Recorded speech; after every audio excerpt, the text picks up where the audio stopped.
నేటి జీవితానికి రామాయణం చెప్పే అమూల్య సందేశాలు. రామాయణం ద్వారా యువతరం ఎన్నో జీవన పాఠాలు నేర్చుకోవచ్చు.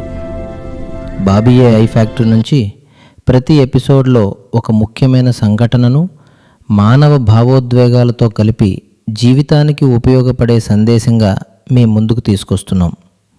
ఈ ప్రయత్నంపై మీ అభిప్రాయాలను కామెంట్స్లో తప్పకుండా తెలియజేయండి. ఎపిసోడ్ 1, రాముడు అడవికి ఎందుకు వెళ్ళాడు? ఆమోదం అనే మహాశక్తి. ఆమోదం పరిస్థితిని ఎదిరించకుండా దాన్ని గౌరవంగా అంగీకరించాడు రాముడు. సభలో ఉన్న ప్రజలందరికీ మా నమస్కారం. నమస్కారం.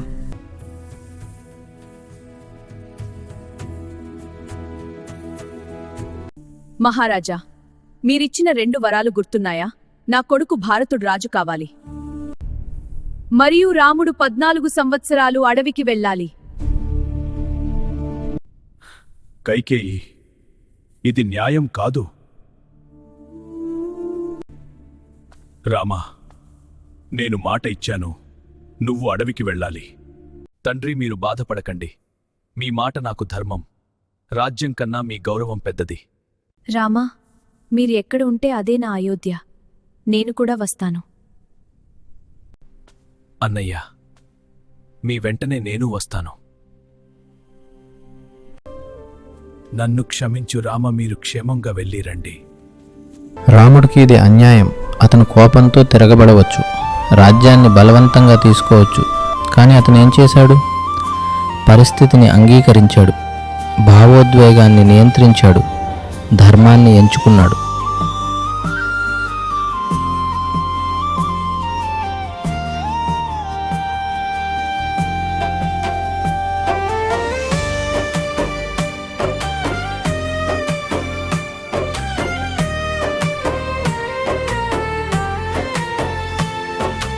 తండ్రి మాటే ధర్మమై రాజ్యాన్ని విడిచే రాముడు,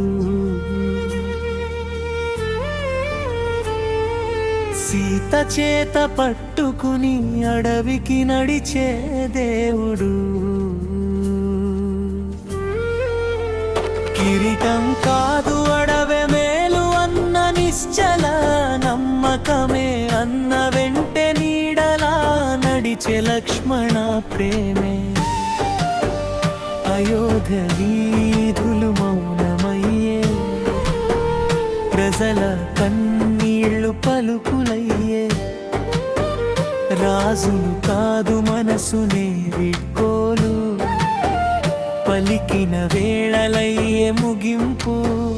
త్యాగమే విజయమని రాముడు చూపిన మార్గమే, నేటి జీవితానికి కూడా దీపమై వెలిగే భాగ్యమే.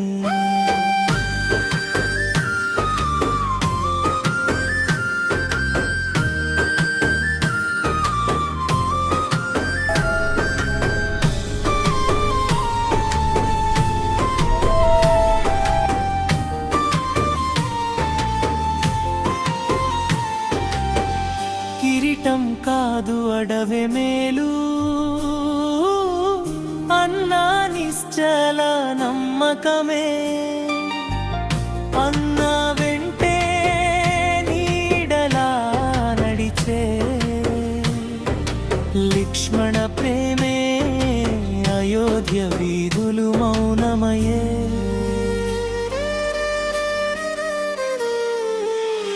ప్రజల కన్నీళ్లు పలుకులయ్యే. రాజును కాదు మనసునే వీకోలు, పలికిన వేళలయ్యే ముగింపు. త్యాగమే విజయమని రాముడు చూపిన మార్గమే, నేటి జీవితానికి కూడా దీపమై వెలిగే భాగ్యమే. రాముడు చూపిన మార్గమే, నేటి జీవితానికి కూడా దీపమై